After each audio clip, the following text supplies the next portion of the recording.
할렐루야. 성경은 하나님의 말씀입니다. 하나님의 말씀은 살아있습니다. 살아있는 하나님의 말씀은 천지를 창조한 능력을 가지고 있습니다. 천지를 창조한 능력을 기록한 것이 성경 말씀입니다.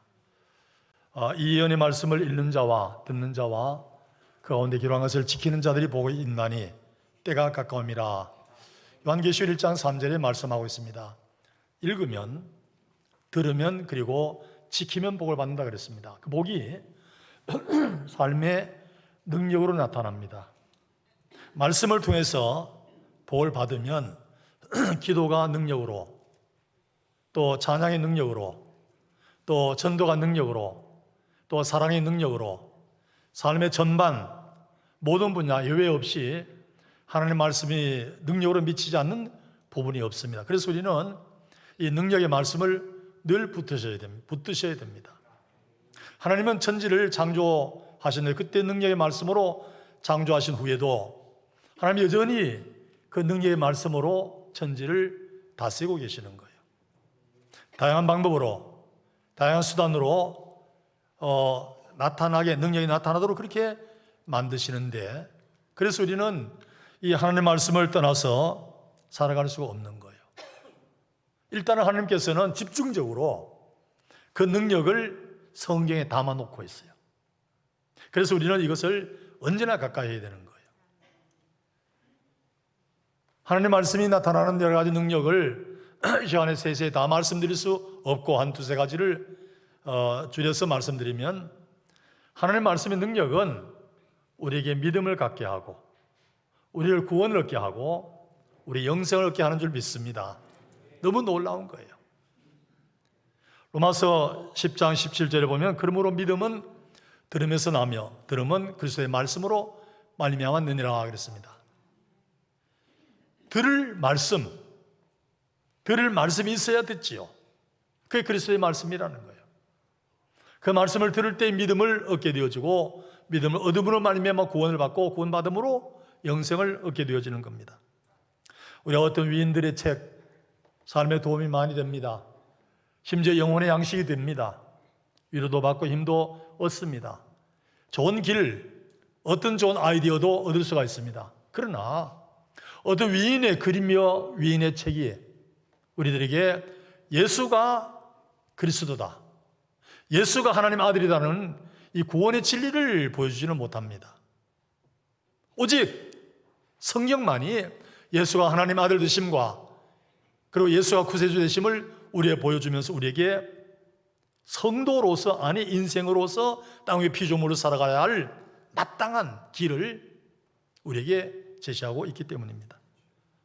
요한복음 5장 24절에 보면, 내가 진실로 진실로 너희에게 이르노니 내 말을 듣고 또 나 보내신 이를 믿는 자는 영생을 얻고 심판에 이르지 아니하나니 사망에서 생명으로 옮겼느니라 그랬습니다. 할렐루야.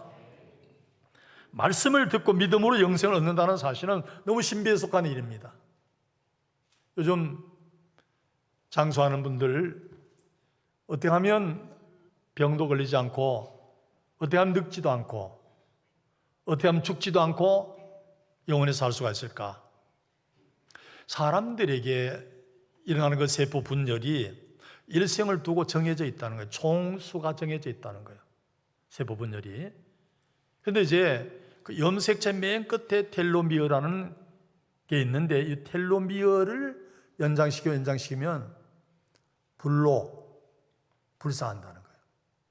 과학자들이 그것을 초점 맞춰가지고 염색체 끝에 있는 텔로미어를 한번 연장시켜보자. 어떻게 하면 이걸 연장시킬 수 있을까? 초점을 맞추어서 연구하는데, 하나님께서 그걸로 죽지 않도록 만들어 놓은 게 아니에요.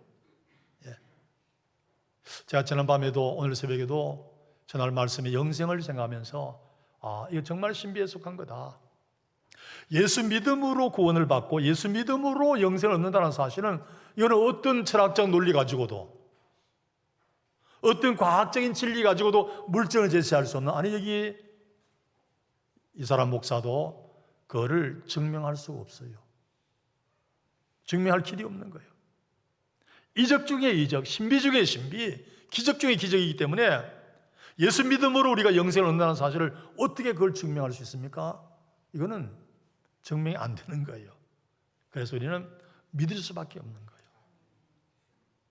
오늘 새벽에 누워서 우리가 산다는 인생이 만일 영생이 없다면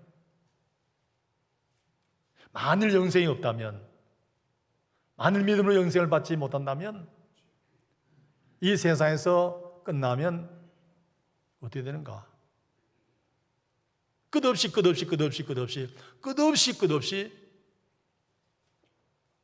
그 죽음의 상태가 계속되면 어떻게 되는 건가?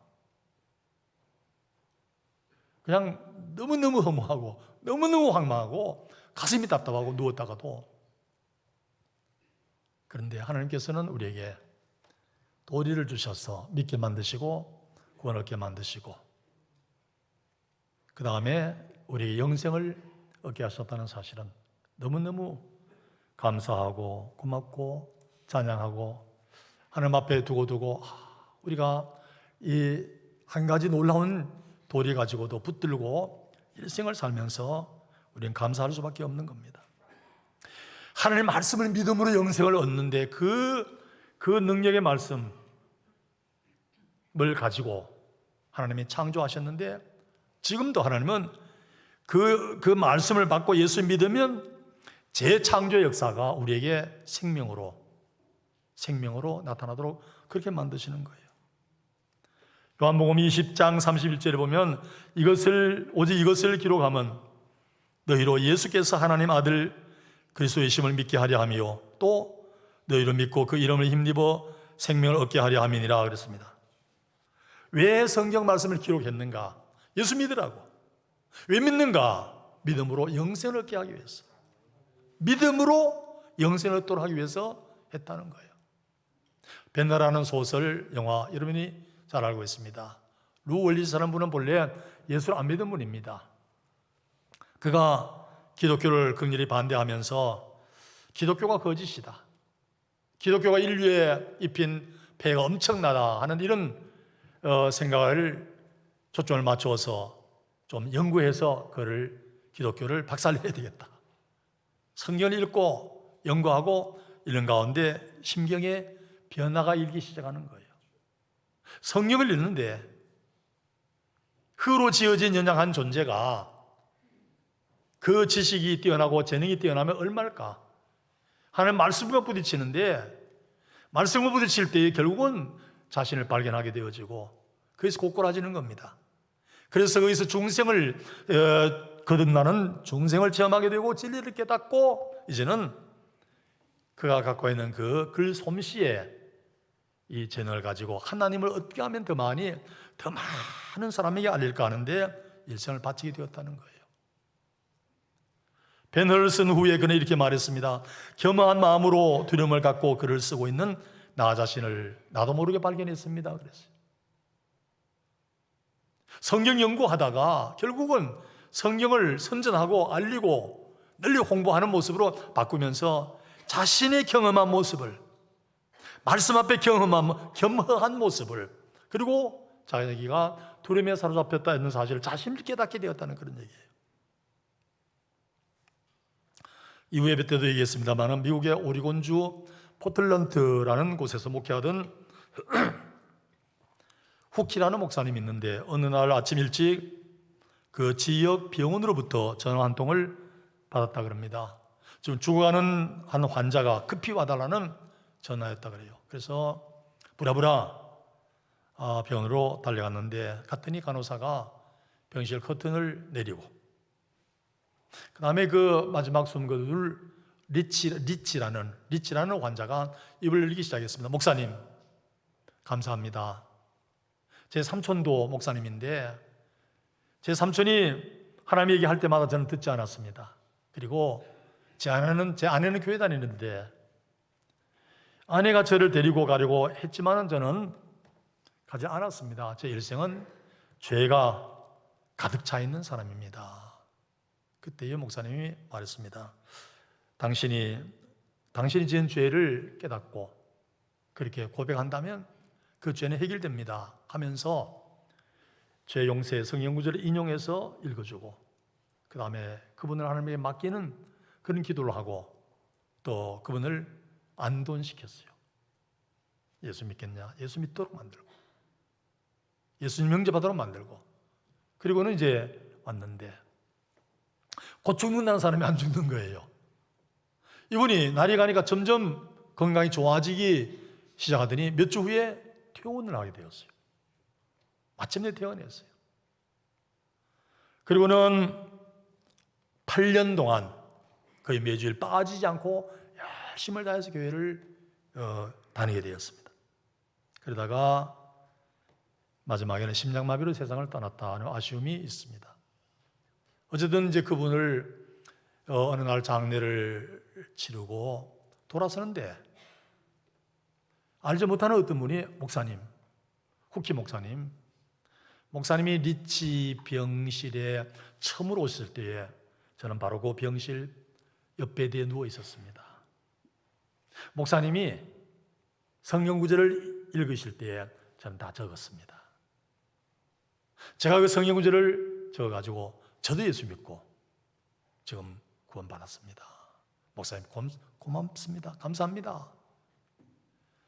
아니 그분을 목표로 해서 신방한 게 아닌데 찾아간 게 아닌데 커튼으로 가려진 커튼 뒤에 있는 환자가 목사님이 읽는 성경 구절을 듣고는 예수 믿게 되었다는 거예요. 엿듣고 여러분 하나님 말씀 능력이 있어서 엿들어도 몰래 들어도 능력이 나타나는 거예요. 할렐루야. 그래서 우리 하나님 말씀을 얘기해야 돼요. 제가 부목사 때 그때는 차도 없었고 동부유천동에 살 때인데 예배 끝나고 이제 어느 시간에 이렇게 퇴근하는데 버스 타고 버스 안에서 어떤 분들이 얘기하는데 그분들이 제가 생각하는 권사님 집사님급이에요. 교회를 아름답지 않는 얘기들을 막 쏟아놓더라고 버스 안에서. 목사님 제가 듣도록 제가 지금까지 생생하게 생각이 나요.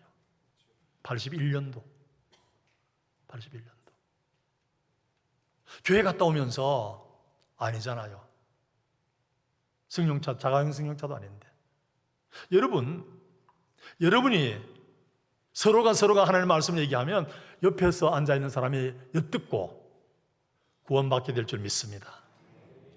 능력의 말씀은 엿듣는 사람도 변화시키는 거예요.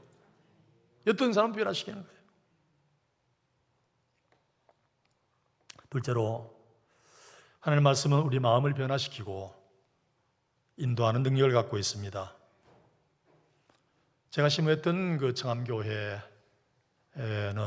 건축하고 앞에 이제 빈터가 있어서 거기 이제 땅이 이렇게 이쁘게 생기질 않았어요. 저는 좀 이상하게 생겨서 거기를 잘라다가 어린이 놀이터를 만들었어요.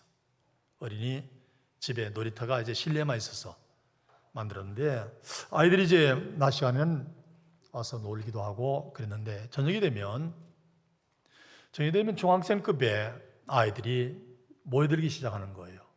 동네 가운데 있는데 이 아이들이 남자 여자 그냥 와서 노는데 무질서하게 중학생급인데 술도 마시고 담배도 피우고 이튿날 청소하려 보면 자자분하게 막 그렇게 돼 있고 늘 안타까웠어요.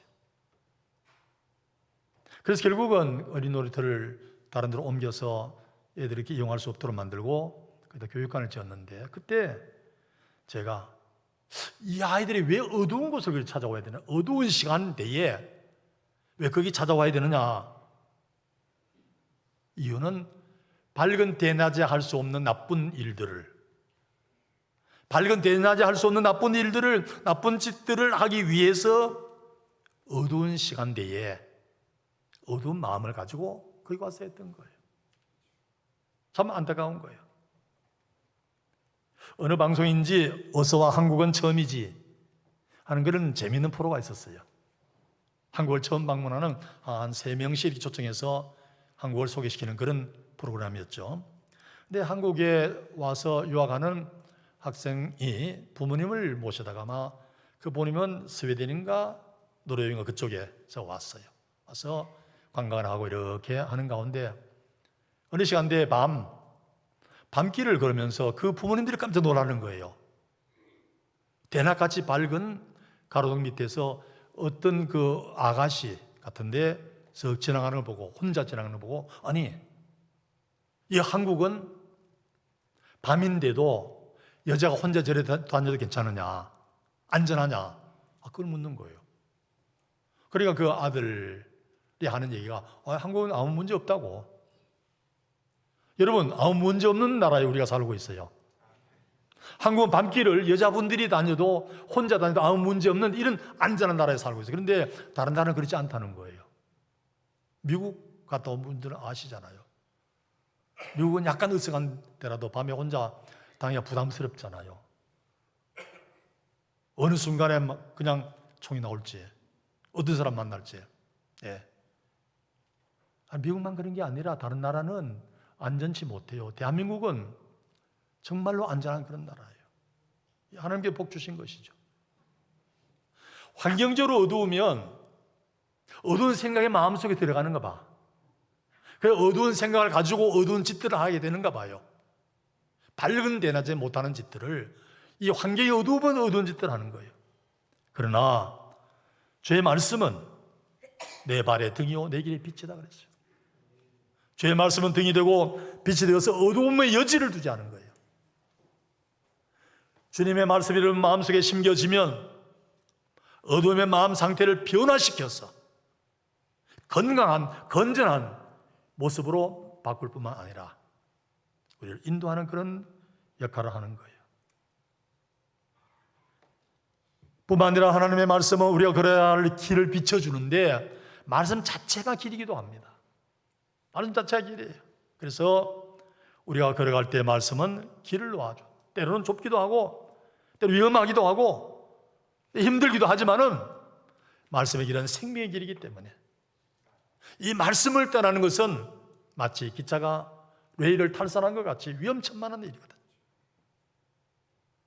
사랑하는 성도 여러분, 우리가 하나님의 말씀을 지켜도 되고 안 지켜도 되고 하는 그런 정도의 일이 아니라 안 지키면 안 되는, 반드시 순종해야 되는. 지난 주말에 어떤 모임에서 열을 올리면서 하는 목사님의 얘기가 서구 선교가 사실은 실패한 이유는 말씀을 전했는데 믿기는 했는데 실천을 하지 않았다. 순종을 하지 않았다. 지금 고라파의 교회들이 얼마나 기울어지고 있습니까? 미국도 영국도 선진국이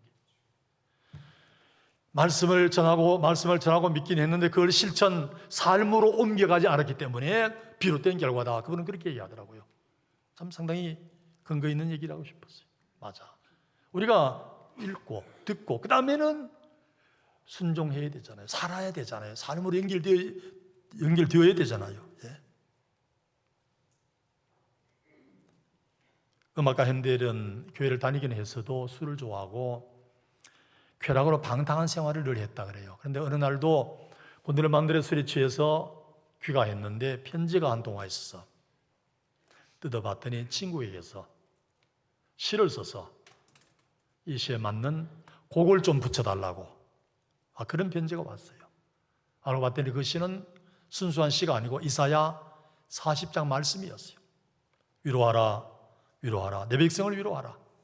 이런 내용으로 쭉 이어지는 그런 하나님의 말씀이었는데 그가 이 이사야 40장의 말씀, 우리가 볼 때는 평범한 말씀인데 여기에 부딪히면서 신앙생활을 반성하고 방탕했던 그 습관을 청산하고 이제는 그 시를 가지고 작곡에 들어가는 겁니다.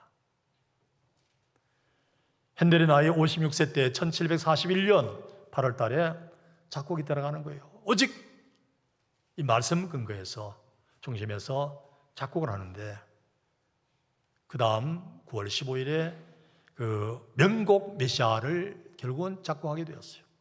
완성하게 되었어요.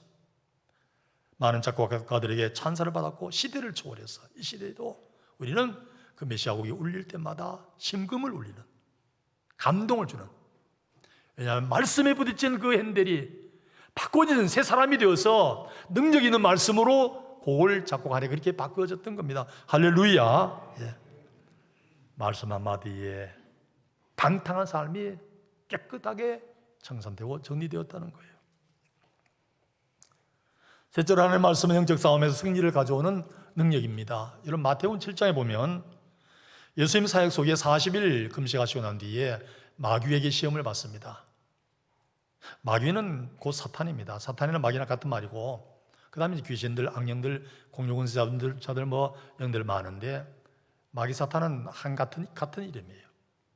마귀의 시험을 받는데, 여러분 잘 아시는 그 내용이 예수님께 돌로 떡을 만들어 먹어라, 그 다음에 성전 꼭대기에, 뾰족한 꼭대기에 세워놓고 뛰어내리라, 그 다음에 높은 산 위에 올려놓고 내게 절하라, 천하 만국을 너에게 주겠다, 이런 얘기였어요. 여러분 그때 당시의 유대인들은 로마 속국에 있었습니다. 로마의 지배를 받고 있었어요. 이 사람들 머릿속에는, 이 사람들의 머릿속에는 제2의 모세 같은 훌륭한 리더십, 정치가가 나와서 우리를 출애굽시키고 모세 시대처럼 하늘에서 만나를 내리고 하는 이런 능력 있는 일을 할 수 있는 사람이 나타나기를 바라는 가운데 예수님이 나타난 거예요. 이들의 마음속에 은근히 저 청년이 제2의 모세가 되면 좋겠다, 저 청년이 모세처럼 출애굽, 이 로마의 속국하에서 우리를 탈출시키고 모세 같은 그런 능력을 가지고 우리를 좀 이끌어주면 좋겠다는 이런 생각을 하고 있던 차에 마귀가 예수님께 그렇게 시험을 하는 거예요. 군사적 지도자가 되라, 너야말로 정치적 지도자 될 수가 있다, 이 로마에서부터 우리를 이끌어내라 하는 이런 얘기였어요. 예수님은 신명기 6장 13절, 6장 16절, 8장 3절 말씀을 가지고 일거에 마귀를 물리쳤죠. 기록되었으되, 기록되었으되, 기록되었으되. 기록된 말씀, 그 신명기의 3절 말씀 가지고 마귀를 물리치는 그런 장면이 나옵니다. 시험 당할 때에, 우리가 여러 가지 모습으로 시험 당할 때에 뭘 가지고 이기게 되느냐? 기록된 하나님의 말씀이라는 거예요. 그래서 에베소서 6장 17절에 보면 하나님의 말씀은 성령의 검, 성령의 칼이라는 거예요. 오늘 여기도 마찬가지예요. 하나님의 말씀은 살아있고 활력이 있어 좌우 날선 어떤 것보다 더 예리하여 혼과 영과 및 심령과 골수를 찔러 쪼개기까지 하며, 이거는 엑스레이, CT, 잔령, MRA 저리 가라. 우리 심령을 속속들이 다 진단하면서 찾아내면서 거기에 그 심령의 빈터에 말씀을 넣을 수 있다는 거예요. 이게. 그 말씀 능력을 얘기하고 있는 거예요. 바울 사도도 에베소 6장 17절에 하나님의 말씀은 성령의 검이라고 얘기하면서 우리가 영적 삶을 살 때 언제 교전이 붙을지, 언제 우리가 접전할지 모르는 가운데 늘 말씀의 검을 준비하고 살아가라는 거예요. 미국인 루이스 볼코프라는 신학자가 있습니다. 우리 보수계통에서 신학은, 사실은 교회 신학은 거의 다 루이스 볼코프 신학을 근거로 해서 가르치고 배우고 있는데, 루이스 볼코프가 교회에 대해서 얘기하면서 지상교회는 전투적 교회야, 그리고 천국 갔을 때 천국의 교회는 승리적 교회, 이렇게 말했어요. 무슨 얘기냐면 우리가 이 세상에 살 때에 알곡과 가르제가 있는 이 세상의 교회들은 늘 전투가 있다는 거예요. 폭력적인 이런 전투가 아니라 영적인 전투가 늘 있다는 거예요. 끊임없이 있다는 거예요. 그래서 이 세상 삶에서 우리들이 이기려고 하면 무장 해제해서는 안 되고, 에베소 6장에 있는 것은 전신 갑주를 입고 싸워 나가야 되는 거예요. 싸워 나가야 되는 거예요. 자, 이런 글을 읽고 준비하다 보니까 이런 걸 어떤 분이 얘기를 했어요. 요즘 마귀의 전략이 바뀌었다는 거예요. 교활한 마귀가 예전과 달리 좀 전략을 바꿨는데, 어떻게 바꿨냐면 예수쟁이들이 교회 나가려고 할 때 반대 안 한대요. 주일날 교회 나가게 한대. 그리고 일주일 동안은 무장 해제시켜버린대요. 주일날은 교회 나가게 만들고 와서 뭐 졸다가 가든지 뭐 은혜 받고 가든지 간에 주일날은 일단은 교회 나가게 만들고 일주일 동안은 자기가 차지한다는 거예요. 자기 손아귀에 넣고 그냥 무장해제 다 시켜놓고 자기 마음대로 요리한다는 거예요. 물론 충신교회 성도들은 안 그렇겠지만은 그럴 수 없죠. 무장해제 시켜버리면 안 돼요. 우리 영적 싸움에서요, 영적 생활에서 무장해제 당하면 안 되는 거예요. 저는 무장해제 당하는 사람들 많이 봤어요. 많이 봤어요. 특히 해외여행 가면 성직자들도 무장해제 많이 하더라고요. 하나님 안 계십니까 거기는? 예. 역시 계시는데요. 비행기만 타면 무장해제라는 거 봐. 여러분, 오늘 교회 나온 거 너무너무 잘하셨어요. 나와서 예배 드리는 건 너무너무 귀한 일이에요. 그러나 이게 다라고 생각하면 안 되는 거예요. 나 교회 나갔었어. 날 내버려도. 그리고 여세 동안 마음대로 안 해요. 그 마음대로가 마귀의 손에 놀아나는 거예요. 마음대로 마귀의 손에 놀아나는 거예요. 여세 동안도 마찬가지로 우리의 삶은 경건을 잃어버리면 거를 잃어버리면 안 되는 거예요. 그게 핵심이 성령의 검, 말씀이에요. 말씀을 늘 붙들고 살아야 돼요. 말씀을 붙들고.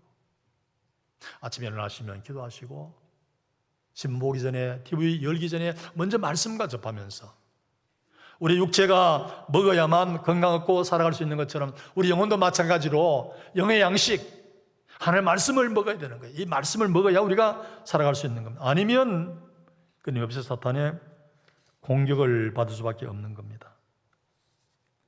조금 말씀을 줄여서 그럼 우리가 어떻게 해야 될까?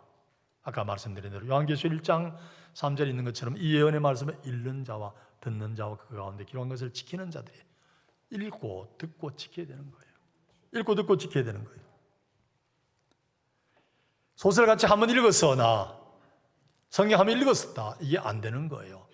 밥을 한번 먹고 말면 살아갑니까? 안 해요. 반복적으로 때마다 먹어야 되는 것처럼 하나님의 양식인 하나님께서 주신 양식인 말씀도 한 번 먹는 걸로 끝나면 안 되는 거예요. 어떤 분은 사무실에 성경책 갖다 놓으면 다 끝난 줄 알아요.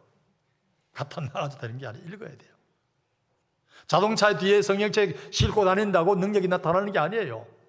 싣고 다니세요. 그리고 틈 있을 때마다 읽으셔야 돼요. 그래서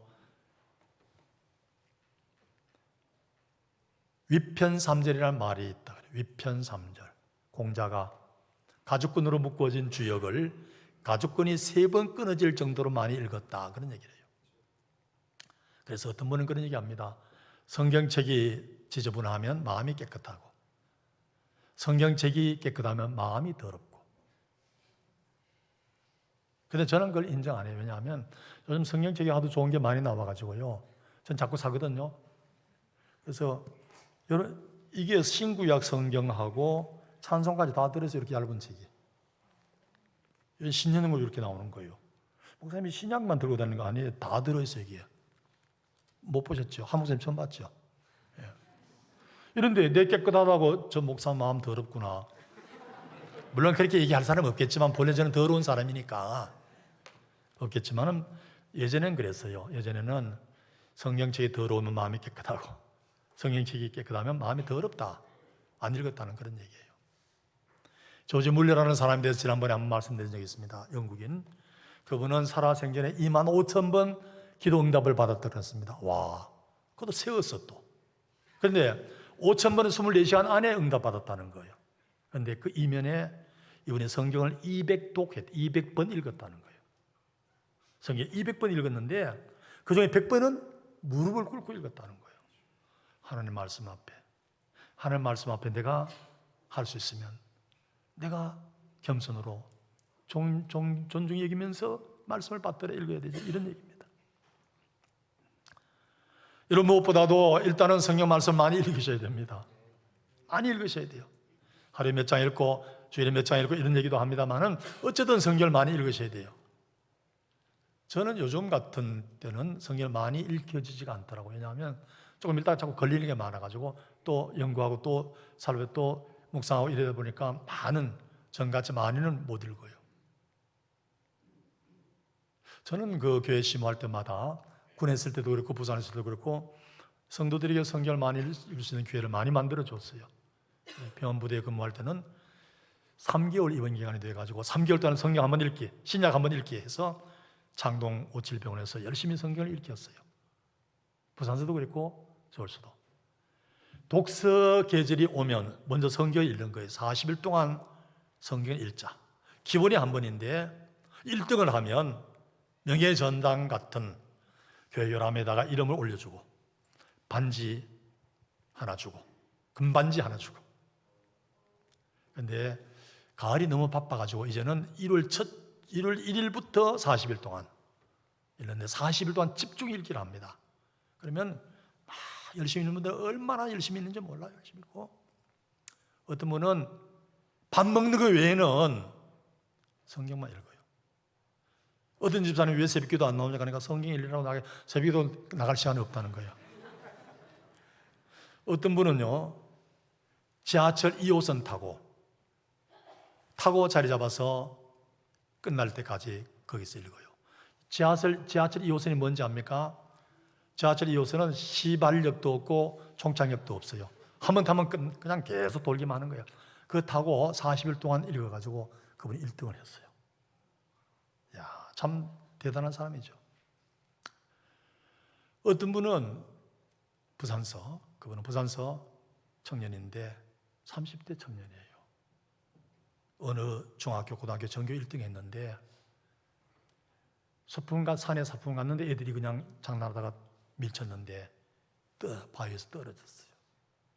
뇌를 다쳐가지고 전신불수가 돼버렸어요. 외대 영어과는 나왔는데 전신불수가 돼서 누워있는데 그때 예수 믿고 독실한 불교 집안이었는데 예수 믿고 이 읽기에 참석하는데 누워서 읽기가 힘들잖아요. 성경책이. 그러니까 이걸 전부 쪼개서 지금은 이 파트 성경이 나왔어요. 성경을 전부 쪼개 창세기, 출애굽기 이렇게 다 쪼개 또 이렇게 하얀 종이로 가봐야 그걸 읽는데 그때 그분이 아마 1등 했는 거래요. 대단한 7번 읽는 거래요. 누워서 침대에 이렇게 비스듬하게 누웠어요. 머리가 아주 뛰어난 분인데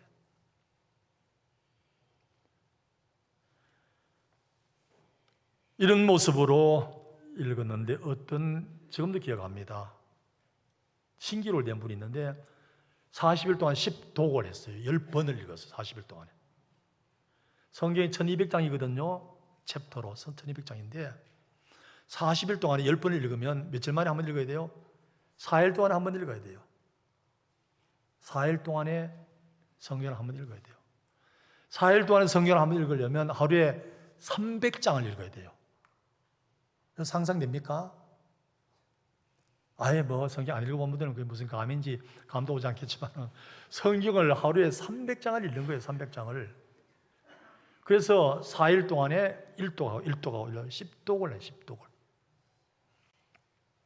100독 이상 읽은 분들이 여러 분 나왔어요. 100독, 200독 읽은 분도 있고. 그분들은 삶의 모습이 달라요. 성경을 많이 읽으니까 성경이 장악되었어. 어떤 안수 집사님은 읽기 하든 안 하든 하루에 70장을 읽어요. 연세 드신 안수 집사 하루에 70장 읽으니까 웬만한 교육자 저래가라 할 정도로 성경에 대해서 너무 집사님 이번에는 남전도에 야외배 가셔야죠. 못 갑니다. 평안도 출신이라 못 갑니다. 왜 못 가면 성경을 어떻게 언제 읽으라고 성경 읽으라고 시간 없어 못 갑니다. 야외배.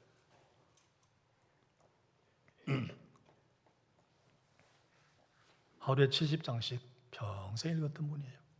동두천 쪽에 이사 가서 나중에 거기서 교회 부교육자로 할 정도로 일을 하시다가 세상을 떠났는데 참 대단한 분들입니다. 이 말씀을 읽고 또 읽고 하니까 그 말씀의 능력이 삶을 바꿔주고 말아요. 제가 이 말씀을 준비하면서 잠수함을 한번 열어봤어요. 잠수함을 열어봤더니 재래식 잠수함은 몇 달마다 한 번씩 물 위로 올라와서 그 연료를 보충해야 된대요.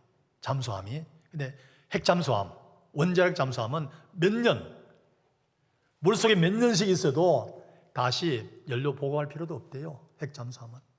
얼마나 대단한가. 물속에서. 여러분, 하나님의 능력이 말씀으로 나타나는데 말씀의 위력이 핵에 불과하겠습니까? 일생을 두고 우리를 밀고 가고 끌고 가고 우리를 보존하시고 우리를 변화시키고 우리를 새롭게 하고 우리를 하나님의 온전한 사람으로, 아니 저 천국에 맞는, 걸맞는 그런 시민으로 만들 수 있는 능력이 없겠습니까? 할렐루야. 여러분, 말씀에 대한 새 눈을 뜨셨어. 이야, 말씀의 능력이 있다, 내 삶을 변화시키는 능력이 있다는 이런 생각 가지고 말씀의 세계에 들어가서 이런 붙들고 살면 여러분 삶이 거기서 다 끝나는 거예요. 다 해결되고 마는 거예요. 계시로서의 하나님의 말씀은 예수 그리스도이시고, 성령으로서의 하나님의 말씀은 기록된 성경이고, 선포로서의 하나님의 말씀은 설교다, 이렇게 말한 어떤 신학자가 있습니다. 예수 그리스도, 성경, 설교, 이걸 세 가지 형태의 말씀이다, 이렇게 표현을 하기도 했습니다. 우리 삶의 모든 분야 마스터키는 하나님 말씀입니다.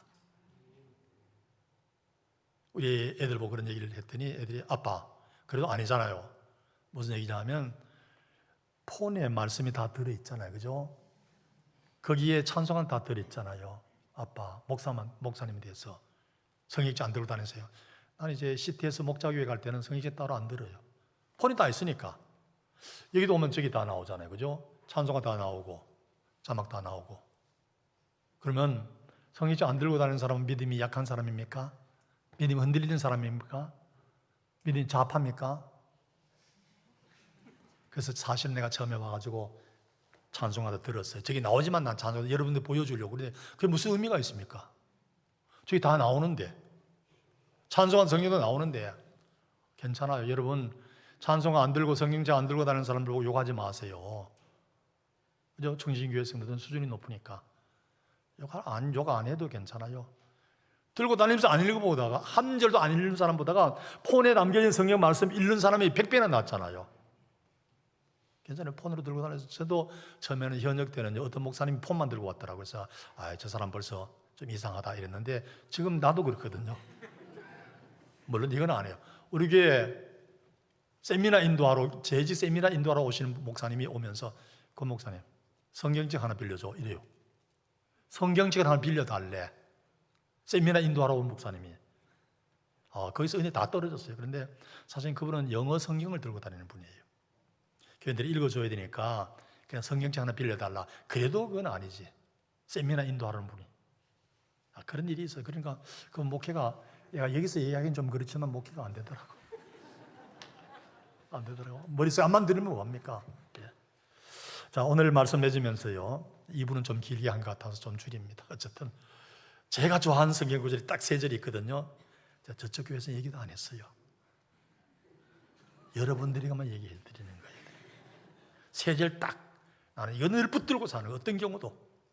첫째는 시편 119편 165절.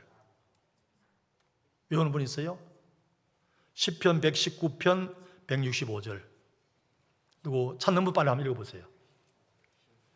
여기는 뭐 다 찾아가지고 가만 안 읽고 있더라고. 그냥 시편 119편 165절.